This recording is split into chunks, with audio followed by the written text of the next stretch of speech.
Assalamualaikum warahmatullahi wabarakatuh. Perkenalkan, nama saya Ivan Noviandra dengan NIM 2401031134 dari TI 244. Saya membuat video ini untuk memenuhi tugas akhir UAS mata kuliah basis data yang diampu oleh Bu Sri Sumarlinda Skom, Nkom, Mkom, PhD. Pada video ini saya akan mempresentasikan tugas UAS basis data dengan tema sistem penjualan tiket kereta. Sistem penjualan tiket kereta merupakan sistem yang digunakan untuk mengelola data penumpang, jadwal perjalanan, transaksi pemesanan, serta informasi tiket. Tanpa sistem yang terstruktur, data akan mudah mengalami duplikasi, tidak konsisten, dan sulit dikelola. Oleh karena itu, diperlukan perancangan basis data yang baik dengan penerapan normalisasi agar sistem menjadi lebih rapi, efisien, dan terorganisir.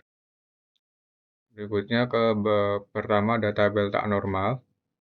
Pada tahap awal, data masih berada dalam bentuk tidak normal. Di sini semua data masih digabung dalam satu tabel, seperti ID pesanan, nama pelanggan, nomor telepon, kereta, tujuan, kursi, harga, tanggal berangkat, metode bayar.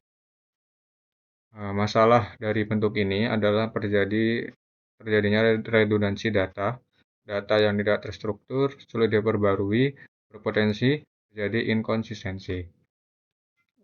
Lalu ke bentuk normal pertama atau 1NF. Pada tahap ini, setiap atribut harus bernilai atomik dan tidak boleh ada data ganda dalam satu kolom. Contohnya, jika satu pesanan memiliki dua tujuan, maka data tersebut dipisahkan menjadi dua baris. Hasilnya, data menjadi lebih rapi dan mudah dibaca. Lalu berikutnya pada normalisasi untuk normal kedua atau 2NF. Tahap ini dipecah agar tidak terjadi ketergantungan parsial, maka terbentuk beberapa tabel seperti ada tabel pesanan yang berisi ID pesanan, nama pelanggan, nomor telepon, tanggal berangkat, metode bayar, lalu tabel data pesanan yang berisi ID pesanan, nomor kursi, dan tujuan. Lalu di tabel tujuan, isinya ada tujuan, kereta, dan harga. Setiap tabel hanya menyimpan data yang sesuai dengan fungsinya masing-masing. Lalu berikutnya ada normalisasi ketiga NF.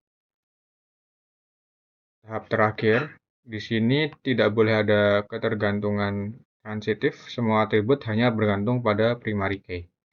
Maka terbentuk 5 tabel utama.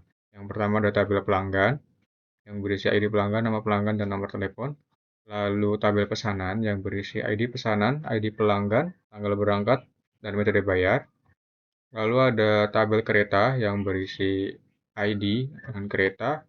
Lalu ada tabel tujuan, yang berisi ID tujuan, nama tujuan, kereta, dan harga. Lalu ada tabel data pesanan yang berisi ID pesanan, ID tujuan, dan nomor kursi. Langkah berikutnya perancangan database. Yang pertama kita harus membuat ERD atau Entity Relationship Diagram. Nah, ERD ini menggambarkan hubungan antar entitas seperti satu pelanggan dapat memiliki banyak pesanan, satu pesanan dapat memiliki banyak detail pesanan, satu kereta dapat melayani beberapa tujuan. ERD ini membantu kita memahami alur data secara visual. Untuk penjelasannya, di dalam ERD ini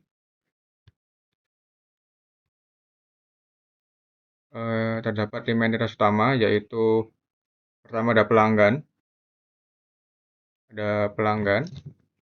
yaitu entitas pelanggan menyimpan data orang yang melakukan pemesanan tiket. Lalu atributnya terdiri dari ID pelanggan sebagai primary key, nama pelanggan, nomor telepon. Lalu pesanan, ya entitas pesanan menyimpan data transaksi pemesanan yang dilakukan oleh pelanggan. Atributnya yaitu ID pesanan sebagai primary key, ID pelanggan sebagai foreign key, tanggal berangkat, metode bayar. Lalu di detail pesanan, entitas ini berfungsi sebagai penghubung antara pesanan dan tujuan. Atributnya terdiri dari ID pesanan sebagai primary key dan foreign key, ID tujuan sebagai foreign key, lalu ada nomor kursi. Lalu ada di tujuan, tabel tujuan, entitas tujuan menyimpan data lokasi tujuan perjalanan. Atributnya yaitu ID tujuan sebagai primary key, nama tujuan, ID kereta sebagai foreign key, lalu ada harga. Lalu yang terakhir ada di kereta, entitas kereta menyimpan informasi kereta yang digunakan. Atributnya terdiri dari ID kereta sebagai primary key, lalu nama kereta. Relasi antar entitas, pertama ada pelanggan ke pesanan. Relasinya adalah 1 ke banyak atau 1 ke N. Artinya satu pelanggan dapat membuat banyak pesanan, tetapi satu pesanan hanya dimiliki oleh satu pelanggan. Lalu pesanan ke detail pesanan, relasinya juga 1:N, artinya satu pesanan dapat memiliki beberapa detail pesanan, seperti lebih dari satu tujuan atau kursi. Lalu berikutnya ada detail pesanan ke tujuan, relasinya adalah N/1, artinya banyak detail pesanan dapat mengarah ke satu tujuan tertentu. Lalu ada tujuan ke kereta, relasinya adalah N/1, artinya satu kereta dapat melayani banyak tujuan, tetapi satu tujuan hanya menggunakan satu kereta. Mungkin itu penjelasan dari ERD-nya. Kita langsung ke pembuatan database. Langkah kedua yaitu di pembuatan database. Pertama kita buka SAM, lalu kita start di bagian Apache dan MySQL.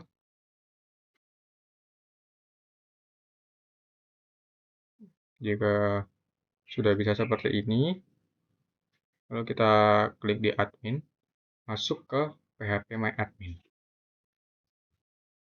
Sudah masuk di phpMyAdmin. Nah, berikutnya kita buka di bagian SQL. Di sini kita membuat data. Saya sudah membuatnya di sini, yaitu menggunakan perintah create database. Nah, seperti ini. Create database. Tiket penjualan kereta. Use penjualan tiket kereta. Tabel pelanggan. Tabel kereta. Tabel tujuan. Tabel pesanan. Nah, seperti itu. Apabila sudah, nanti akan hasilnya seperti ini. Tadi itu saya sudah buat.